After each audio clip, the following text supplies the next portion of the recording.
Hello my dear listeners, சந்திரமாகாளி பாகம் 1 கேட்கலாமா? ஐயோ, சாமி கும்பிட வந்த இடத்துல எங்களுக்கு மட்டும் ஏன் தான் இப்படி நடக்குதோ? ஆத்தா மாகாளி, உன்னை பார்க்க பல மைல் கடந்து வந்த எங்களை நீ இப்படி வஞ்சிக்கலாமா? புலம்ப விடலாமா? ஐயா, சத்த நேரம் புலம்பாம இரும். அதான் விஷயத்தை சொல்ல ஊர் நாட்டாம கிட்ட வந்திருக்கோம்ல. அருகில் நின்றிருந்த தலையாரி மார்த்தாண்டம் அழுது கொண்டிருந்த கண்ணாயிரத்தை அதட்ட அந்த பெரிய வீட்டின் உள்ளே இருந்து வாசலில் இருந்த திண்ணைக்கு வந்து அமர்ந்தார் நாட்டாமை செல்வராசு. எஜமானனை கண்ட நாய்க்குட்டி போல அவர் அருகில் ஓடிப்போய் நின்ற மார்த்தாண்டம் தன் கைகளை கட்டி கொண்டான். மார்த்தாண்டா, ஐயா, மணி ராத்திரி 10, கொஞ்சம் கூட விவஸ்தையே இல்லாமல் இந்நேரத்தில் வந்து என் வீட்டு கதவை தட்டுற அளவு அப்படி என்ன அவசரம்? அவர் குரலில் அவ்வளவு வெறுப்பு. ஐயா, அது என்னடா இழுவ, சொல்லுடா. இங்கே வாங்க, வந்து ஐயா கிட்ட என்ன விவரம்னு சொல்லுங்க. சற்று தள்ளி நின்றிருந்த கண்ணாயிரமும் அவர் மனைவி காந்திமதியும் தயங்கி தயங்கி முன்னால் வந்தனர். ஐயா வணக்கம். ஆறு நீங்கள்? அசலூரா?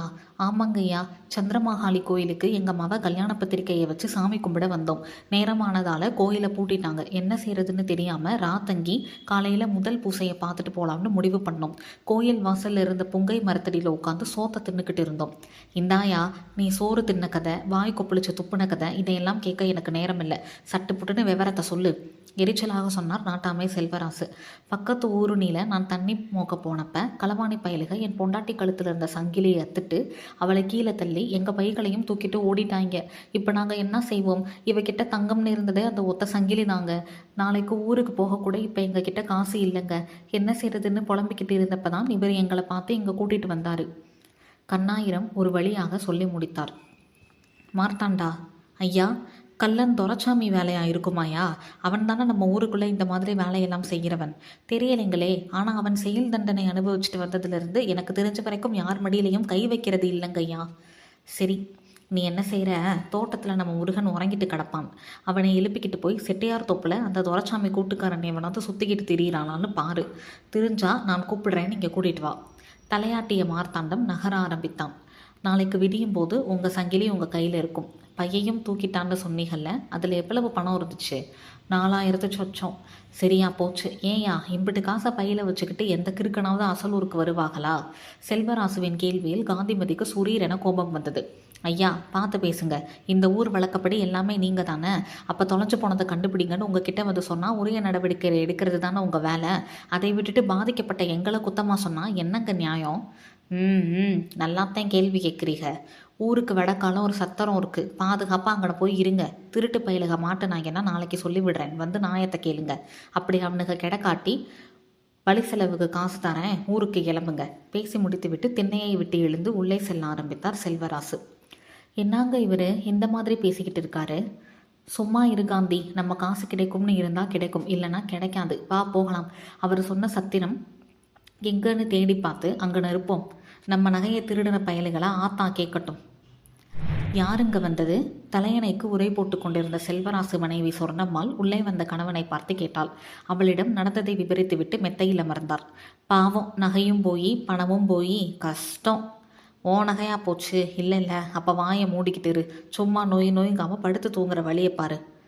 போகிறேன் இருங்க. நம்ம சந்திரமாகாளியையா பார்க்க வந்தாக? சரிதான், நாளைக்கு வேற பௌர்ணமி, அம்மன் வேட்டைக்கு போகிற நாள். திருட்டு போன நகைங்க காலை வரை கிடைக்கலனா திருட்டு பயலுகளை அம்மன் பார்த்துக்கிறவான்னு நம்பிக்கையோடு போயிருப்பாங்க. அசலூர்காரக இல்லையா? பாவம், அவள் வெறும் கல்லுன்னு அவங்களுக்கு தெரிய வாய்ப்பில்லையே. சொர்ணத்தின் குரலில் நல்ல ஏளனம். செல்வராசுவின் முகம் இருண்டு போனதை கவனிக்காமல் அவள் மேலும் பேசிக்கொண்டே போனாள். ஆனால் அந்த கெம்பாரெட்டி சரியான வித்தக்காரர் தேங்க. ஒரே ஒரு தகட்ட கோயில் வாசலில் புதைச்சி அவளை வேட்டை கீட்டைன்னு எங்கேயும் வெளியே வர விடாமல் பண்ணிட்டாருல்ல. இந்த மக்களும் பாவம், இன்னும் அவள் இருக்கான்னு நம்பி ஏதாச்சும் குறி காட்டுவா, 3 வருஷமாக நடத்தாமல் இருக்கிற திருவிழாவை நடத்தி போடலான்னு ஆர்வமாக காத்து கிடக்காங்க. நான் பேசிக்கிட்டே இருக்கேன், என்ன நீங்கள் உம்முன்னு இருக்கீங்க? சொன்னோம். சொல்லுங்கள். நீ நினைக்கிற மாதிரி அவள் கட்டுக்குள்ளே இல்லை, வெளியே வந்துட்டா. என்ன சொல்கிறீங்க? சொர்ணத்தின் முகத்தில் பலத்த அதிர்ச்சி. கயிற்றுக்கட்டிலில் அமர்ந்து ரேடியோவை திருகிக் கொண்டிருந்தார் தனிகாச்சலம். அப்பா என அழைத்தபடி அவர் அருகில் வந்து அமர்ந்தால் மனோன்மணி. எத்தனை தடவை சொல்லியிருக்கேன், 10 மணிக்கு மேலே நீங்கள் என்னதான் திருகுன்னு திரிகினாலும் அது பாடாதுன்னு. வச்சுட்டு படுங்கப்பா. மனோன்னு, உன்கிட்ட ஒரு விஷயத்த சொல்லணும்னு யோசிச்சுக்கே இருந்தேன். ஏதோ படிக்கணும்னு புஸ்தகத்தை விரித்து வச்சுக்கிட்டு உட்காந்துருந்தேன். அதான் நீங்கள் வந்து உட்காந்தேன். என்னப்பா விஷயம்? உன்னை உங்கள் சின்னம்மனு ஒரு அத்தை பொண்ணு கேட்டுக்கே இருக்காம்மா, அவகிட்ட என்ன சொல்ல? என்னப்பா, நான் தான் எப்பயோ சொல்லிட்டேன்ல, நான் என் காலேஜ் படிப்பு முடிச்சா தான் கல்யாணம் முடிப்பேன். உன் அத்தை மகன் பேச்சு முத்து படிக்கலையேத்தா, அதான் உங்கள் அத்தை व्यசனப்படுறா. அவள் என்னமும் தப்பில்லையே. இப்போ என்ன செய்ய சொல்கிற? நான் படிப்பை நிறுத்தணுமா? வர்ற மாசி மாதம் ஒரு நல்ல முகூர்த்த நாளில். மாசி மாதமா? அந்த மாதத்துல தானப்பா மாகாளிக்கு திருவிழா நடக்கும். நான் கல்யாணம் கட்டிக்க சம்மதம் சொன்னாலுமே மாதம் முழுக்க நடக்கிற திருவிழாவுக்கு நம்ம விரதம் எடுப்போமே. அப்போ எப்படி?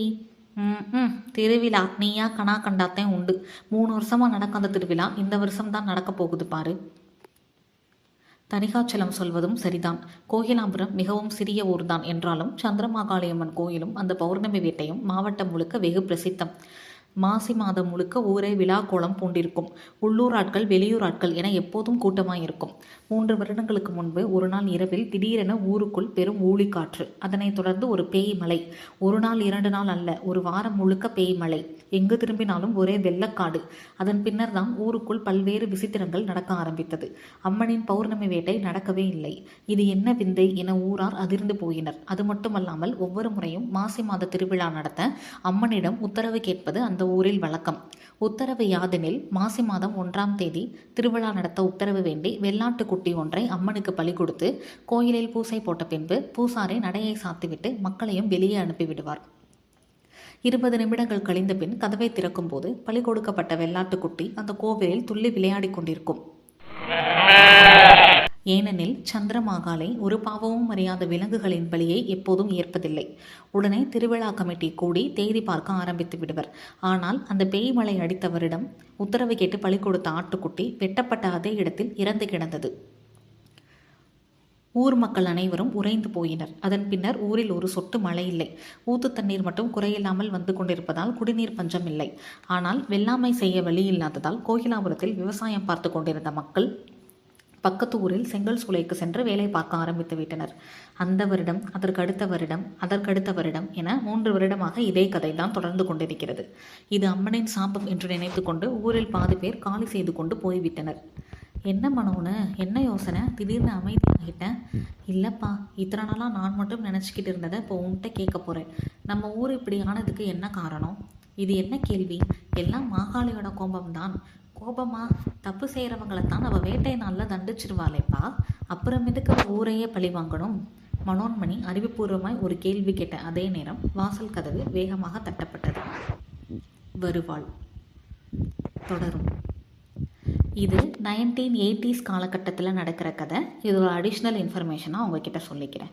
தேங்க்யூ. அடுத்த எபிசோடில் சந்திக்கிறேன்.